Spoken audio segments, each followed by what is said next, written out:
question. C'est que les images de la scène filmée dans cette école, vous en avez entendu parler, donc cette scène devenue virale, on y voit une maîtresse frapper une enfant de 3 ans qui crie au point que la petite tombe.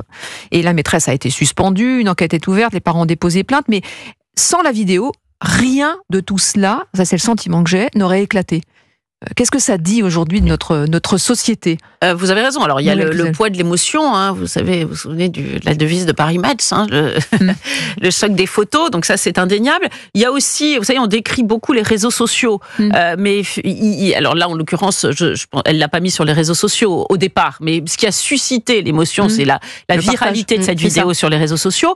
Et ben ça a quand même sa vertu, puisque ça montre la réalité des faits immédiatement. Le rectorat s'est saisi de l'affaire. La ministre Nicole Belloubet est intervenue. Enfin voilà. Alors moi, je vais vous dire très clairement, ça aurait été mon enfant, j'aurais été révoltée de voir mon enfant de 3 ans traité de la sorte. Il faut quand même remettre, cela dit, les choses dans leur contexte. Une rente pour avoir un certain nombre d'enfants, les rentrées à 3 ans, c'est éprouvant pour les parents, pour les enfants eux-mêmes qui pleurent comme des madeleines, et pour les institutrices et les instituteurs. Du reste, c'est une question dans la question, mais on peut se demander si la loi c'est quoi, l'école de la confiance de Blanquer qui a rendu l'école obligatoire à 3 ans est tout à fait justifiée. Si on n'aurait pas dû attendre un peu, voilà, parce que c'est très violent à 3 ans. Oui.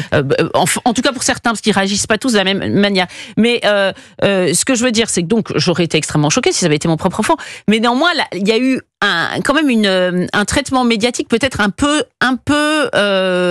comment dirais-je, vous voyez, c'est un équi-traitement de l'affaire de la petite fille renversée par la moto. Ça a quelque chose quand même d'un peu dérangeant. C'est pour ça que je vous repose la question. C'est que la vidéo devient un élément de preuve, évidemment, mais aussi... il ne faut pas que l'émotion surpasse la raison, il faut raison garder quand même, parce que la vidéo suscite une très forte émotion. Vous avez raison, on n'a pas eu de vidéo pour la petite fille, la petite fille renversée. Et c'est vrai que, mais ça c'est le rôle de la justice aussi, mais notre rôle aussi de journaliste, c'est de ne pas nous laisser emporter par une émotion qui surmédiatise des éléments qui n'ont pas lieu d'être. Qu'en pensez-vous, la vidéo, je la trouve honnêtement insoutenable. Hein. Franchement, c'est inacceptable. La suspension, je trouve que c'est complètement justifié. Mais à partir du moment où vous mettez une émotion si forte, il y aura une réaction si forte. Ce que je veux dire, c'est que la maîtresse avait un passif, visiblement. On avait l'avocate tout à l'heure chez Pascal Praud, Vanessa Hedberg, qui expliquait qu'il y avait d'autres faits de maltraitance à prouver, bien sûr. Mais heureusement qu'il y a la vidéo dans ce cas-là. La directrice, et il n'y avait pas eu de... Donc la vidéo, finalement, vient heureusement susciter une réaction. La personne qui filme, je m'interroge aussi pourquoi elle filme sans rien faire. Bon, non, alors ça a été expliqué ce matin. En fait, elle était en train de faire un selfie avec sa fille dans la classe. Et quand elle a vu qu'il y avait un bruit, elle s'est retournée et elle a filmé dans la continuité. Autant pour moi. Après, on est quand même... Et d'ailleurs, c'est pas elle qui a prévu. Elle n'a pas tout de suite mis la vidéo en ligne.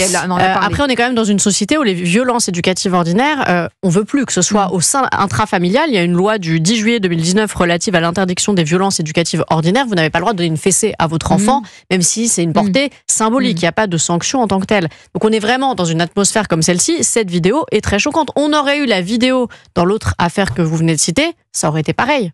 C'est le poids des photos et des émotions. À Valoris, je veux dire, on aurait eu l'image de cette petite fille projetée par ce motard. Je pense que ça n'aurait pas eu le même impact. Et ça a un impact les juges auraient changé leur décision. Parce que tout le monde peut s'identifier à ce qui se passe globalement. On peut s'identifier, on peut se dire si ça avait été mon enfant, comment j'aurais réagi. Autre exemple, l'affaire Naël. Voilà, on a la vidéo de ce policier qui intervient dans ce refus d'obtempérer et donc la mort du jeune Naël et les émeutes. Et y aurait-il eu les mêmes émeutes, la même violence urbaine si on n'avait pas eu la vidéo de cet instant ? Je crois que oui, parce qu'à chaque fois que c'est dans ce sens-là, vous avez des gens qui se mettent dans la rue. Là, je vais vous dire, alors que quand c'est un policier qui est tué... Il n'y aurait pas eu les mêmes réactions politiques, parce que toute la sphère politique s'en est emparée. Oui, s'il n'y avait pas eu la vidéo, là encore une fois. Mais je pense qu'il y a un aspect vertueux à cette vidéo, à ces vidéos, parce que cela permet d'éviter que tout reste une vue de l'esprit. C'est un élément probatoire. C'est un élément probatoire. Voilà. Alors, le danger, c'est que chacun puisse l'utiliser en dehors de la justice, sachant qu'une vidéo peut être tronquée. C'est compliqué. L'usage d'une vidéo, c'est quand même assez particulier. Mais encore une fois, ces vidéos suscitent une forte émotion qu'il faut savoir canaliser, et que cette vidéo ne prenne pas le pas sur la justice de façon générale. Dans l'affaire, en l'espèce de l'institutrice. Si de fait il y avait des antécédents, on se demande pourquoi personne n'est intervenu avant. Et il aura fallu il y avait eu des signalements qui avaient été faits, mais simplement ça n'avait pas été pris entre guillemets au sérieux. Ça devait être dans la pile des sujets à traiter. Oui, puis peut-être que le ministère a décidé de le mettre tout en haut de la pile parce qu'il y a eu cette vidéo et cette émotion. Puis quand un enfant de 3 ans vous dit la maîtresse est pas gentille, vous avez peut-être pas, vous savez, ils n'ont pas les outils linguistiques pour vous expliquer à quel point elle est pas gentille. Vous vous dites peut-être elle a été grondée une fois, c'est tout. Donc c'est vrai que la vidéo a cette vertu-là.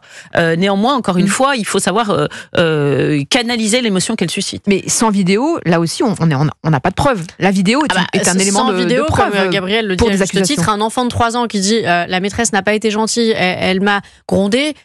Ou même les parents qui vont se plaindre auprès de la directrice, ils sont pas entendus. Je pense pas. D'accord. Donc là, on est d'accord qu'il y a eu la vidéo. Heureusement, je peux pas dire autre chose. Et il n'y aurait pas eu cette vidéo, l'enfant serait revenu dans la classe le lendemain, a priori. Bon. On en parlera évidemment encore sur Europe 1.